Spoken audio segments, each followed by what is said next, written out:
Assalamualaikum warahmatullahi wabarakatuh. Perkenalkan, nama saya Reza Nurdian, mahasiswa semester 3 Ma'had Ali Yusuf Masyar, Pondok Pesantren Madrasatul Quran Tabairung Jombang. Dan jurusan saya yakni Takhasus Tafsir wa Ulumuhu. Pada kesempatan ini, saya akan membuat video untuk memenuhi tugas akhir semester mata kuliah Nasikh wal Mansukh yang diampu oleh Bapak dosen Ustadz Andi Winata As'ari, Magister Teologi Islam. Dan referensi kitab yang akan saya pakai pada kesempatan ini yaitu kitab An-Nasikh wal Mansukh fil Qur'anil Karim, yakni karangan Syekh Abu Bakar Ibnu Al-Arabi Al-Maliki. Dan saya akan menjelaskan surat Al-Mumtahanah, surat Al-Munafikun, dan surat At-Taghabun. Sebelum kita memasuki pembahasan, saya akan menjelaskan apa itu nasikh mansukh.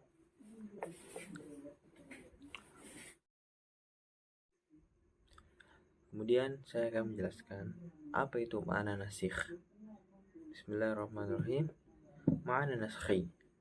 An-naskhu fil lughati wa raf'u syai'in wa iqamati akhara mahalli. Wa minhu naskhul khitabi idza naqalahu min naskhatihi ila ghairiha. Amma fil istilahi fahuwa raf'u syari' hukman syar'iyyan bidalilin syar'iyyin mutaakhirin. Jadi nas ini maknanya ada dua. Pertama, makna secara bahasa, dan yang kedua makna secara istilah. Secara bahasa, nasakh ya ini berarti menghapus sesuatu dan menggantinya dengan yang lain. Contohnya adalah menyalin sebuah kitab dari versi aslinya ke versi yang lain.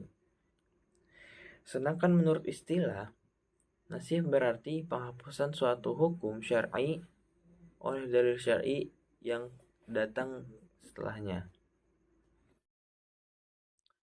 وهذا العلم أي علم الناسخ والمنسوخ من أجل المباحث في علوم القرآن وعلوم الحديث وعلم أصول الفقه. Dan ilmu nasikh mansukh ini merupakan salah satu pembahasan yang paling mulia dalam ilmu Al-Quran, hadis, dan ilmu usul fikih. Walau silatul kubra bit tasyri'. Dan ilmu nasikh mansukh ini memiliki hubungan yang erat dengan syariat. Fa inna ta'rif al-ahkam syar'i wal 'amal bi muqtadaha yaqtadi ma'rifata muhkamiha wa mansukhiha.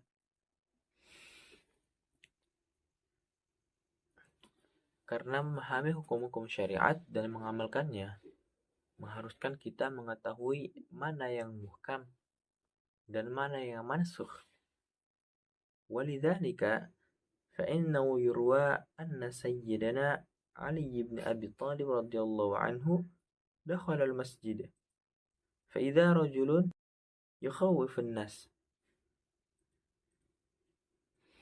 Oleh karena itu, diriwayatkan bahwa Ali bin Abi Thalib radhiyallahu anhu pernah memasuki masjid. Lalu beliau melihat seorang pria yang sedang menakut-nakuti orang. Faqala ma hadza? Faqalu rajulun yudzakkirun nas. Faqala laysa birajulin yudzakkirun nas walakinnahu yaqulu ana fulanun ibnu fulan fa'arifuni. Kemudian beliau bertanya, apa ini? Mereka menjawab, seorang yang sedang memberikan pengajaran. Lalu Sayyidina Ali berkata, dia bukan sedang memberikan pengajaran, tapi dia berkata, aku adalah Fulan bin Fulan, maka kenalilah aku. Fa'arsala ilaihi ata'rifun nasikh minal mansukh? Faqala la. Qala fakhruj min masjidina wa la tudzakkir fi. Kemudian Sayyidina Ali mengirim seseorang untuk bertanya kepadanya, apakah kamu mengetahui ilmu tentang nasikh dan mansukh? Kemudian ia menjawab, tidak. Lalu Sayyidina Ali berkata, keluarlah dari masjid kami dan jangan memberikan pengajaran di dalamnya.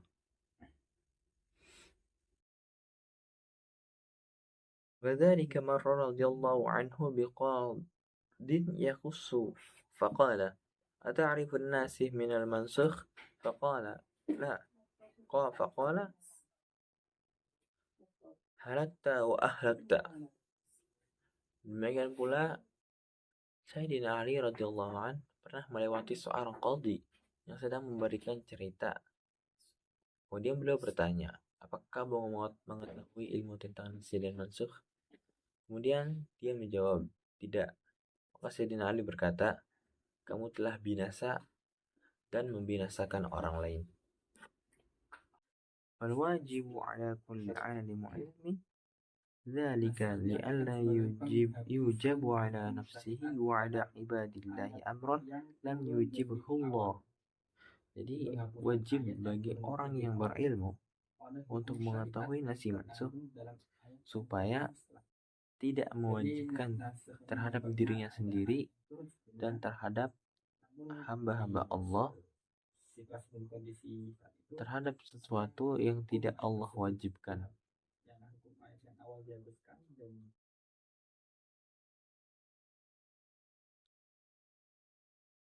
Bismillahirrahmanirrahim. Surat Mumtahanah. Fiha minun naskhi 3 ayatin wa ayatani min ghairihi. Al-ayatul ula qawluhu ta'ala ya ayyuhalladzina amanu idza ja'akumul mu'minatu muhajiratin famtahinuhun. Al-ayah. Hadza Qur'anun nasakha sunnah. وكان النبي عليه السلام في عمرة الحديبية قد شارط الكفار على أن جاءنا منهم رد إليه ومن جاءه منا لم يرد إلينا فأشفق من ذلك المسلمون وشق عليهم وتكلم في ذلك عمر بن الخطاب وغيره رضوان الله عليه. Bismillah. Surat Mumtahanah ini terdapat 3 ayat yang ternasakh dan 2 ayat selain nasakh. Ayat yang pertama yakni Allah Ta'ala ya ayyuhalladzina amanu idza ja'akumul mu'minatu muhajiratin famtahinuhun, yang artinya wahai orang-orang yang beriman, apabila datang kepada kalian perempuan-perempuan mukmin hijrah, maka hendaklah kalian uji mereka. Ayat ini merupakan Al-Quran yang menasakh sunnah. Sebelumnya, Nabi Shallallahu Alaihi Wasallam dalam peristiwa Hudaybiyah telah bersepakat dengan kaum kafir bahwa barang siapa yang datang kepada kita dari mereka, maka akan kita kembalikan kepada mereka. Dan barang siapa yang datang kepada mereka dari kalangan kita, maka tidak akan mereka kembalikan.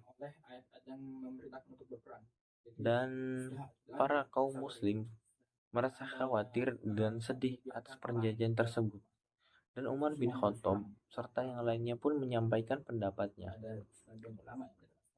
Thumma sabatallahu al-Islam wal muslimin waradu wa waffan Nabi sallallahu alaihi wasallam bisyarti faradda man ja'ahu minar rijal falamma ja'a an-nisa wa arada raddahunna ilayhim bihukmi syarti anzalallahu ta'ala hadhihi al-ayah fi man'i dhalika fahasbuhunna anhum.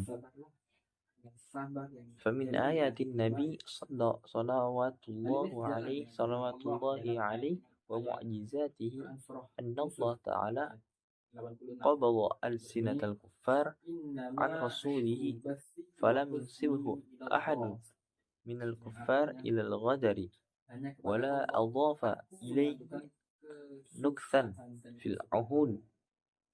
Kemudian Allah menumbuhkan Islam dan kaum muslimin sehingga mereka merasa ridho, dan Nabi Shallallahu Alaihi Wasallam menepati janjinya dan dengan mengembalikan para lelaki yang datang kepadanya.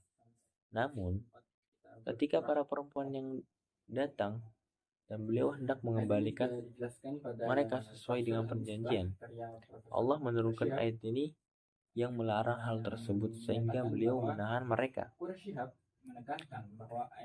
Ini itu merupakan salah satu mukjizat Nabi Shallallahu Alaihi Wasallam, di mana Allah menutup mulut kaum kafir sehingga tidak ada seorang pun dari mereka yang menuduh beliau berkhianat atau mengingkari perjanjian. Qila alaysa hadza binaskhin innama hadza takhsis 'am qulna hadhihi nuqtatun badi'ah wa dzalika anna ikhraj ba'd al-'umum innama hadza takhsis wa lam yuhkam 'alayhi بحكم النسخ لأنه يحتمل أن يكون مراد السائل ما أخرج من العموم ويحتمل أن لم يرد به إلا ما بقي فيه فأما إذا كان كل ما يحتمله العموم داخلا فيه مرادا به فإن إخراج بعض نسخ وهذه نكتة بديعة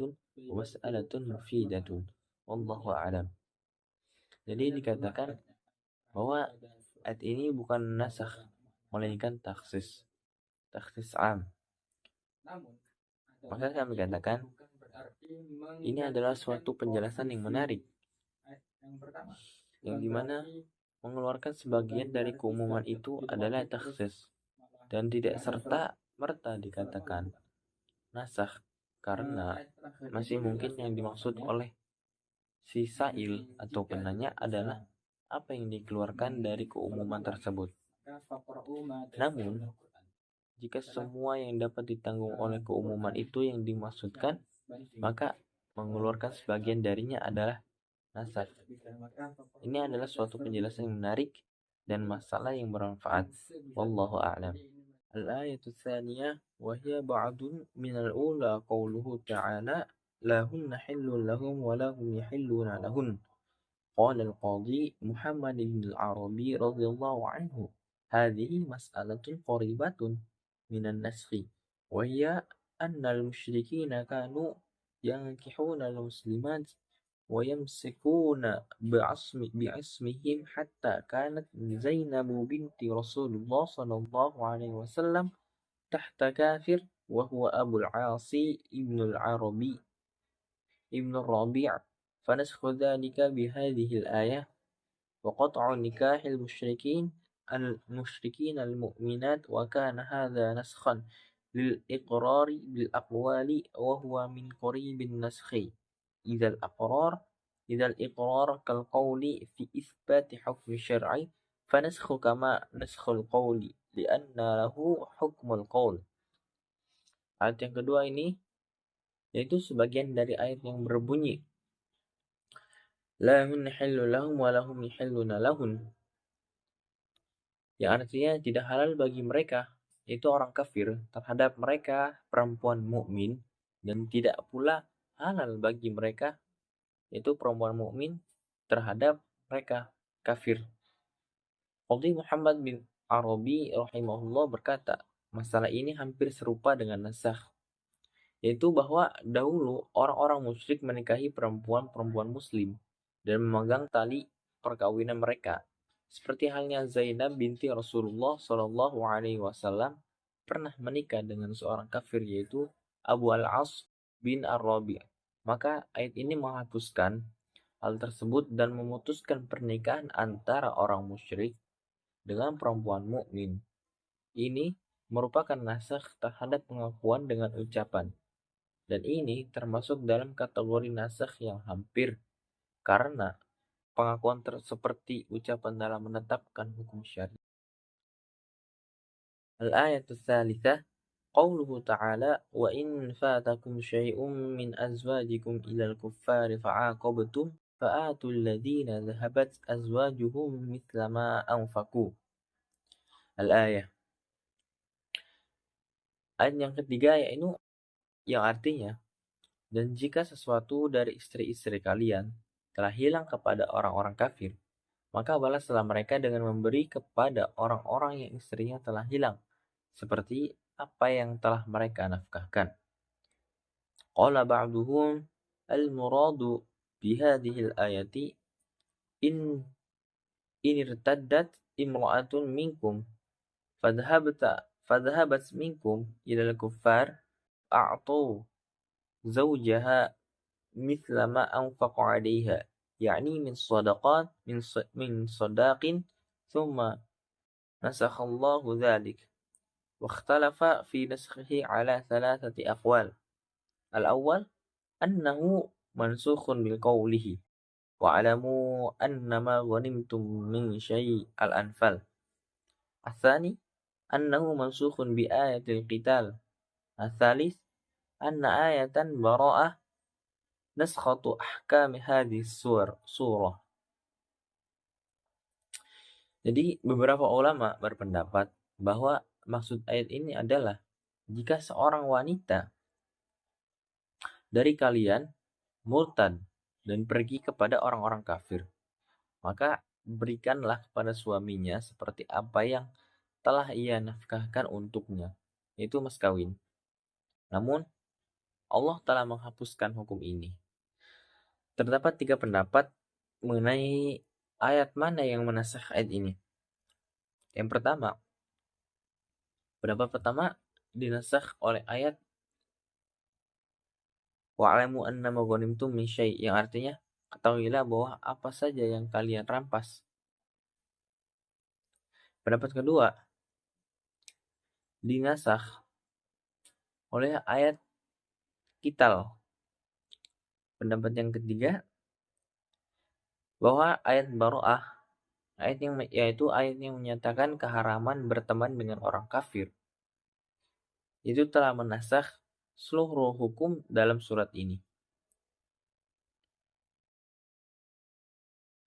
Qala al-Qadhi Muhammad ibn al-Arabi radhiyallahu anhu, ikhtalafa fi hal ita'il muslimina lil musyrikin ma fatahum min azwajihim fi hadhihi al-ayati ala thalathati aqwal.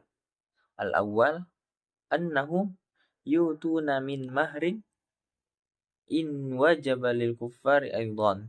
Tsani annahu yaruddu min al-qismah. Ats-tsalits annahu yaruddu min al-khamsi. Jadi terdapat 3 perbedaan pendapat mengenai tempat pemberian kepada orang-orang musyrik atas apa yang telah hilang dari istri mereka berdasarkan ayat ini. Menurut Qadhi Muhammad bin Arabi rahimahullah, pendapat pertama yakni mereka diberikan mas kawin dari mas kawin jika memang ada kewajiban mas kawin bagi orang kafir. Yang kedua, diberikan dari bagian harta rampasan perang.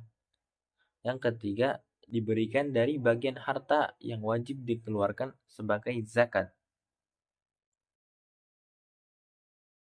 Wa qad kunna na'mal bahth wa nasiru al-hal fi mahalli raddi walau kana al-hukm thabitan wa amma wa qad nasakhu fala hajata bina ila dhalika li'anna al-hukma al-mansukh la fa'idata fil bahthi an mahallihi wa kadhalika al-qawl fil bahthi an nasikhiha anna dhalika qalilul jadwa walakinnahu bil bahthi ikhra والذي يصح أنه الناسخ لها زوال الهدنة ووجوب القتال فإن ذلك كله حكم أوجبه الصلح فإذا زالت أحكامه ولما زالت الهدنة وانقطع الصلح نكث المشركون عهدهم والأمر بقتالهم صح أن يقال في هذا إنه ناسخ ومنسوخ وخرج عن باب زوال الحكم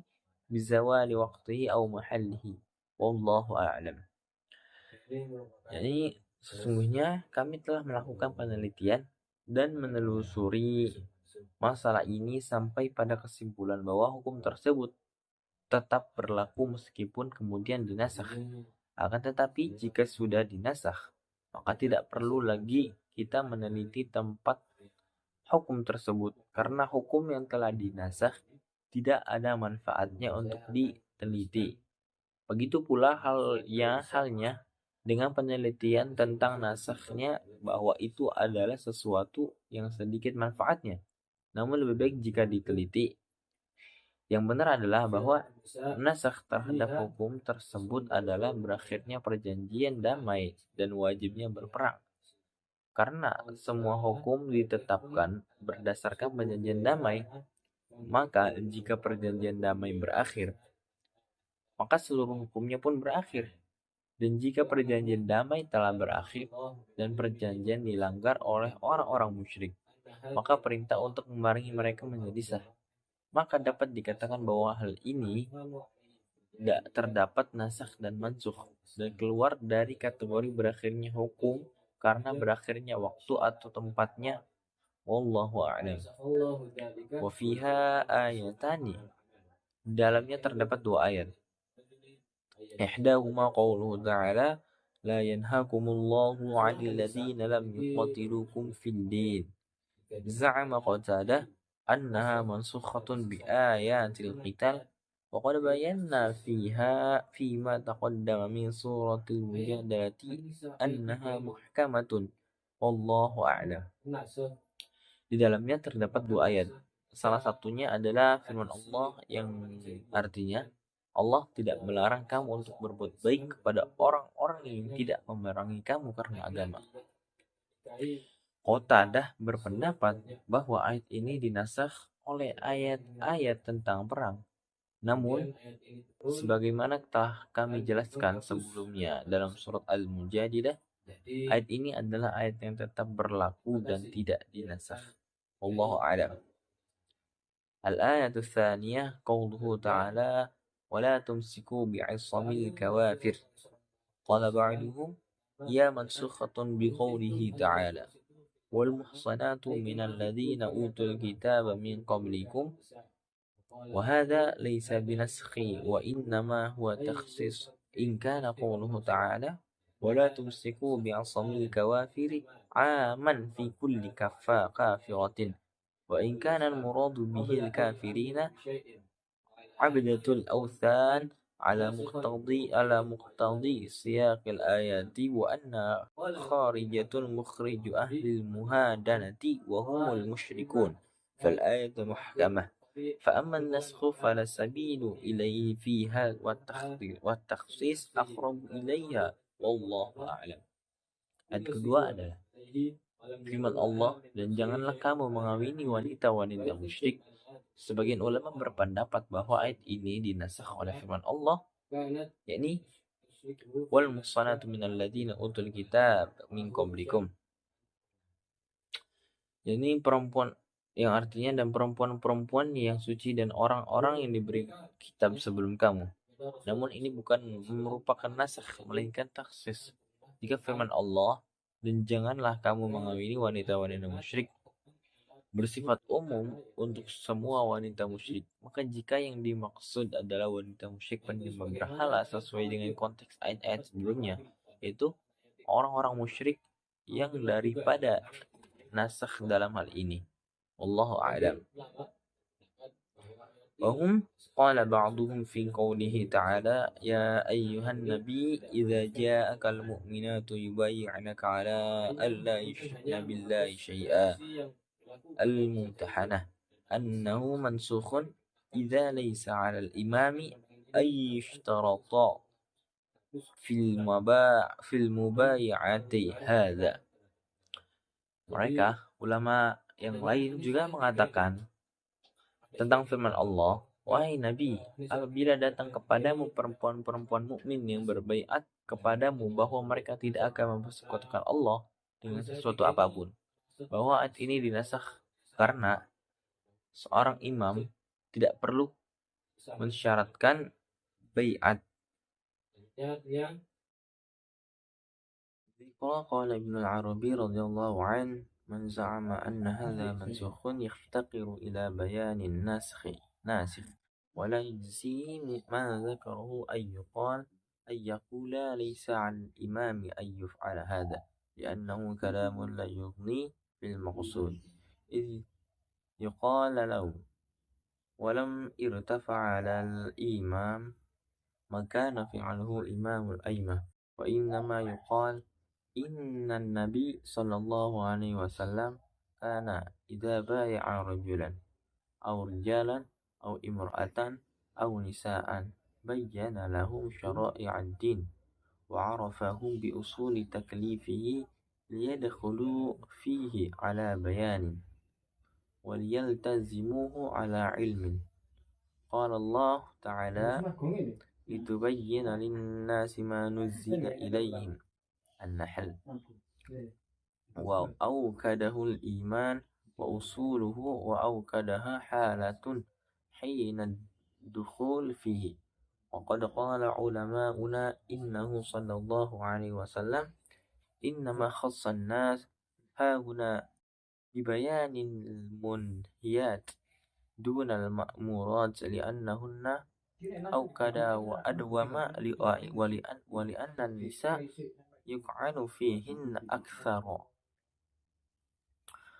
وقال لوفد عبد القيس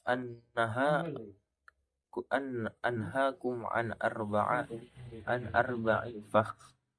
أربع فخص لهم بالنهي ما كان يعلم منهم أنهم إليه أميل وعندهم الارتكاب له أكثر عن الإمام اليوم أن يبين ذلك للداخل في الإسلام إن كان لا يعلم وإن علم أركان الدين وشرائع المسلمين للمصاقبة لهم والجوار معهم كفي الداخل في الإسلام وهو بهذه الصفة والإقرار بالشهادتين خاصة. Ini Ibnu Arabi berkata, barang siapa yang mengklaim bahwa ayat ini telah dimansukh, maka ia memerlukan penjelasan tentang dalil yang menghapusnya. Tidak cukup baginya hanya mengatakan bahwa tidak wajib bagi imam untuk melakukan hal ini, karena pernyataan semacam itu tidak memenuhi tujuan yang dimaksud. Sebab dapat dikatakan kepadanya, mengapa sesuatu yang telah dilakukan oleh para pemimpin tidak lagi berlaku bagi seorang imam. Sungguhnya Nabi Muhammad SAW apabila membaiat sekelompok orang, seorang wanita atau sekelompok wanita, beliau menjelaskan kepada mereka syariat agama dan mengenalkan kepada mereka pokok-pokok kewajiban agar mereka masuk Islam dengan pemahaman yang jelas dan berkomitmen dengan ilmu. Allah Ta'ala berfirman agar engkau menjelaskan kepada manusia apa yang diturunkan kepada mereka. Penjelasan ini paling utama, mencakup keimanan dan pokok-pokoknya. Serta ditekankan lagi pada saat seseorang pertama kali masuk Islam. Para ulama kami mengatakan bahwa Nabi SAW mengkhususkan penyebutan larangan dalam konteks ini daripada perintah, karena larangan lebih tegas dan terus-menerus, serta karena wanita lebih banyak terjerumus dalam larangan-larangan tersebut. Nabi SAW pernah bersabda kepada Abdul Qais, kepada delegasinya Imam Abdul Qais, aku melarang kalian dari 4 hal. Dan beliau secara khusus menyebutkan larangan yang beliau ketahui, bahwa mereka lebih cenderung melakukannya dan lebih sering melanggarnya. Maka bagi seorang imam pada masa kini, wajib baginya menjelaskan hal-hal tersebut kepada orang yang masuk Islam jika ia tidak mengetahuinya. Namun jika seseorang yang telah mengetahui rukun-rukun agama dan syariat Islam karena berinteraksi langsung dengan kaum muslimin atau tinggal di lingkungan mereka, maka cukup baginya mengucapkan 2 kalimat syahadat saja untuk masuk Islam. Suratul Munafiqin fiha ayatun wahidatun wa hiya qauluhu ta'ala sawa'un 'alaihim astaghfarta lahum am lam tastaghfir lahum la yaghfirallahu lahum. Nusikhat al-istighfar lil musyrikin Waqad taqaddama dzalika fi surati Bara'ah. Ini dalam surat Munafikin terdapat satu ayat yaitu yang bermakna sama saja bagi mereka. Kamu mintakan ampunan bagi mereka atau tidak kamu mintakan ampunan bagi mereka. Sungguhnya Allah tidak akan mengampuni mereka. Ayat ini telah menasakh hukum meminta ampunan bagi orang-orang musyrik. Dan ini telah dijelaskan sebelumnya dalam surat Al-Bara'ah. Nah, ayat ini menunjukkan bahwa Allah Subhanahu wa taala tidak akan mengampuni orang-orang munafik meskipun Nabi Muhammad SAW memohonkan ampunan untuk mereka. Ayat ini juga sekaligus menasakh hukum sebelumnya yang mungkin membolehkan Nabi Muhammad SAW untuk memohonkan ampunan bagi orang-orang musyrik. Suratut Taghabun fiha ayatun wahidatun wa hiya qauluhu ta'ala fattaqullaha mastata'tum taqaddama dzikraha fi surati Ali Imran wa ghairiha. Surat At-Taghabun. Ini terdapat satu ayat pada surat At-Taghabun, yakni yang bermakna, maka bertakwalah kepada Allah semampu kalian. Ayat ini sebelumnya telah disebutkan dalam surat Ali Imran dan surat-surat lainnya yang seperti fattaqullaha mastata'tum. Ayat ini mengandung perintah untuk bertakwa kepada Allah. Kata mastata'tum menunjukkan bahwa setiap individu itu dituntut untuk berusaha semaksimal mungkin dalam menjalankan perintah Allah dan menjauhi larang-larangannya sesuai dengan kemampuan dan kondisi masing-masing. Baik, cukup sekian. Mungkin segini saja yang saya sampaikan. Apabila ada kurangnya, mohon maaf. Billahi taufiq wal hidayah. Assalamualaikum warahmatullahi wabarakatuh.